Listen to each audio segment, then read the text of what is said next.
most amazing artist. I hope you are having an awesome day today. And welcome to a brand new project. Today we are starting a project all about pop art, and specifically an artist named Andy Warhol. Andy Warhol was very famous for his silkscreen prints that he would do of everyday objects like Campbell's soup cans, celebrities like Marilyn Monroe. We are going to be creating pop art hands. So our hands are going to be the subject of this artwork. What I have in front of me is a big piece of paper. I need it to be big enough because in each of these sections here, I'm going to be tracing my hand. Now, my hand is a little bit bigger than yours, so I'm going to have to play around with getting my hand to fit in these squares. But this paper is 18 inches by 12 inches. What I've done is I've drawn 6 by 6 inch squares just to create a big and simple grid for me to use. Before I get started on this is a brand new piece of paper, so of course I need to write my name on the back. So write your name anywhere you want to on the back, and then we're gonna flip it over. So now we are ready to get started. And we're gonna be tracing our hands. So up here in this first section, I'm gonna start positioning how I want my hand. Do I want it facing this way? You might be able to have yours all the way out like this, just normal, but my hand's a little bit too big for that. So I'm gonna have to kind of bring my fingers in a little bit more for my hand to fit. But if your hand fits like this, with your fingers spread out like that, I think that's a really good idea, to have your fingers nice and spread out while you are tracing. And actually, I think I can do that right here. So I want to spread my fingers out a little bit. I'm going to take my pencil with the hand that I normally write with. So I'm right-handed. I write with my right hand. So my left hand is the one that I'm going to be tracing. So I've got my left hand down in one of my squares here. I'm going to start tracing it. So I'll start on this side of my hand, and this is a little tricky at first, but I don't want my hand to move around because I've already started tracing. When you start tracing, you got to keep your hand still. Then you don't accidentally lose your place. So I am just taking my pencil, and my pencil is touching my fingers just gently. And I'm gonna go all the way around. Now my hand might go off the edge a little bit, and that's okay. Miss M has larger hands than you do, so your hands shouldn't go off the edge. But then I'm just gonna go around all my fingers. I'm not even gonna pick up my pencil. I'm just gonna keep on going around my hand until I get down here towards the bottom. And then after I've traced my entire hand, I can pick it up. And there is my hand. So there's one hand done. I tried not to pick up my pencil. If you pick up your pencil, you might lose your place while you're tracing.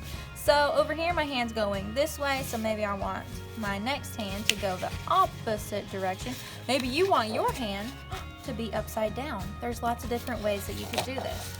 So I think I want mine going in this direction, and again, I'm gonna spread my fingers out a little bit. You don't want your fingers to be like this, because then it won't really look like a hand. You wanna spread your fingers out a bit, so then we can see all of your fingers on your hand. So again, my left hand's down on my paper. My right hand is gonna be the one that's tracing and holding my pencil. I'm gonna start on this side, down towards my wrist, and then I'm gonna start drawing. Should I pick my hand up right now? No, I don't want to pick my hand up because then I might lose my place. So keep your hand down, going all the way up and around. I'm going to go all the way down, and on my thumb go all the way until I get to the other side of my wrist, and then I can pick it up. And there's my other hand. So I'm going to go ahead and trace 1, 2, 3, 4 more of my hands, and then I'll be right back to show you the next step.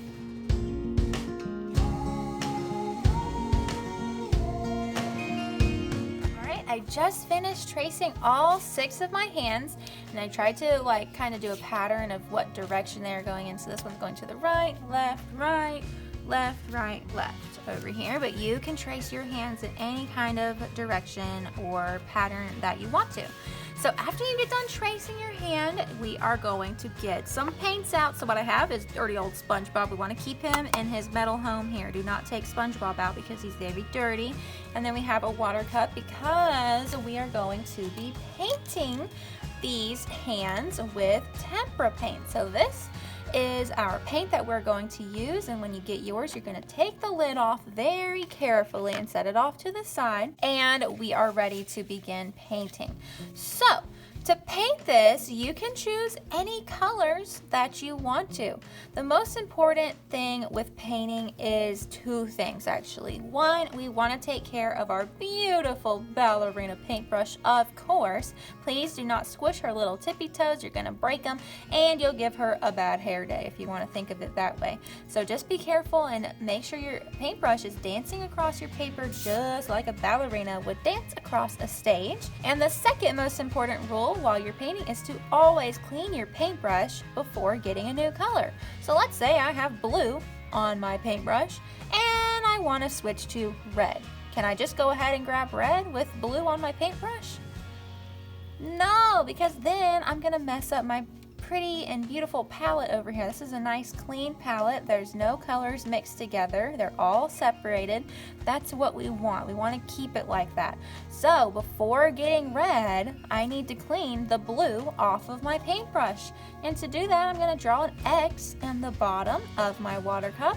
And then I'll draw an X on Dirty Old SpongeBob. And you might have to do that a couple times before all of the paint is off of your paintbrush and your paintbrush is nice and clean and beautiful and ready for a new color. So I'm gonna remember those two rules while I'm painting today, and you can use any colors that you want to. The only two colors that we're not gonna use today is black and white, because I have a special surprise for you guys. At the very end of this project, we're gonna use black, so we're not gonna use black today, and white will not show up that well on a white piece of paper. So let's stick to these more rainbow, beautiful colors.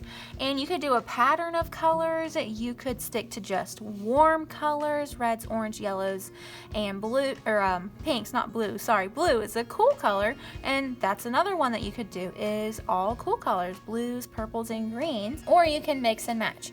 We're not gonna mix our colors together. We're just gonna choose one color for each section. So each of these sections has a hand and it has a background. So each section is going to have two colors. So let's start with this one right here. I think I'll choose this beautiful bright highlighter red orange color, and I am just going to carefully paint it inside of my hand. So I'm carefully going inside of my hand. Now it's okay if it's not exactly perfect. You might go outside the line a little bit, and that's fine, but we really want to practice using our paintbrushes and having control of where our colors go. So I'm even going all the way down to the bottom of my hand with this color, and I'm going off the page a little bit. That's why I have a messy mat under my work, because I want to make sure my colors go all the way to the edge. Now my finger right here is overlapping this hand, but I don't really care. I'm just going to paint right over top of it, and I'm going to continue painting this hand, going as slow as I need to so that I have good control over my paintbrush and where the color goes. We don't want to rush this, because then it will look like a big scribbly scrabbly mess. And this project is really great with practicing using a paintbrush and having control over your colors. You don't want your colors to control you. You want to control those colors and tell them where to go as best as you can. Now, we are humans, of course, so we might make a mistake here and there, and that's fine. Everybody makes mistakes. What matters is how we handle those mistakes. We can fix them, we can try to turn them into something new. There's lots of different ways that we can work with mistakes. We just got to use our best problem-solving skills when mistakes do happen and move on to the next part of our painting.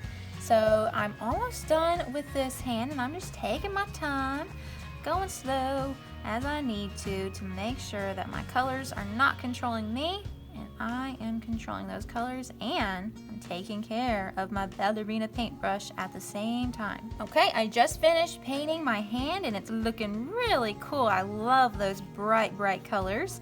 And now I'm ready to paint the background of this section here. And let's see, of course, I'm gonna grab a new color, so what do I need to do?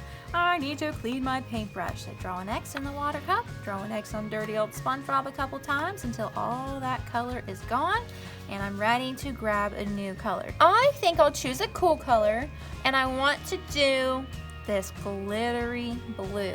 Let's see what that looks like. So now I'm going to take my new color. That is so pretty. When this glitter paint dries, it is so shiny and pretty.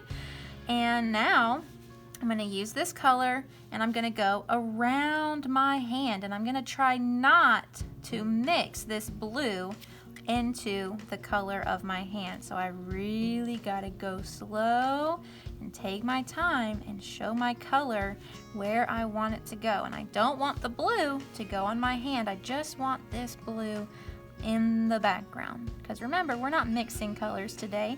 We are mainly practicing showing our colors where to go and having control of our paintbrush. Now, in between your fingers, it might be a little bit harder, but just try your best and go as slow as you need to fill in all of those white spaces. We don't really want any white spaces to show.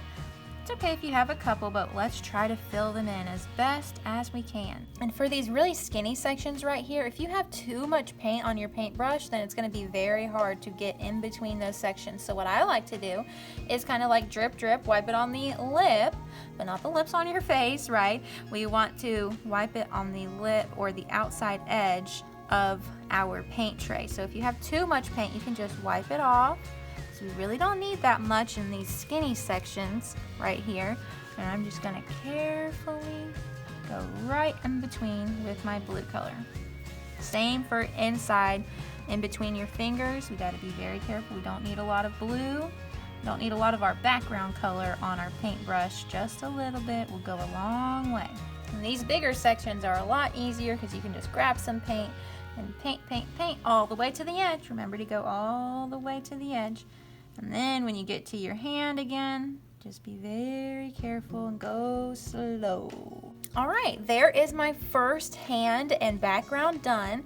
I am gonna do the same exact thing with all these other sections, except I might mix and match my colors. I don't know if I want to do the same exact colors for all my other hands. I might try to do some different ones, or maybe I will do a pattern. You know what you could do is my hand is like this bright orange color and my background is blue. So maybe for my next one, I want my hand to be blue and my background to be this beautiful orange color. So you can really have fun with your colors and mixing and matching them.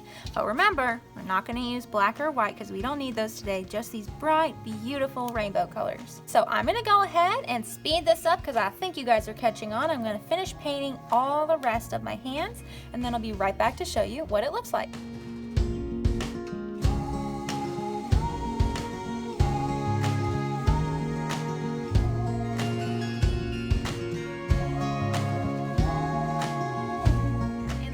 I just finished painting my Andy Warhol pop art hands, and we're not done with this yet. We're going to do something very special a little bit later, but I hope you guys have a lot of fun creating this today and practicing using your paintbrush and a lot of beautiful bright colors. I can't wait to see how they're turning out. I know they're going to be amazing because you guys are amazing. All right, I'll see you guys next time. Bye guys.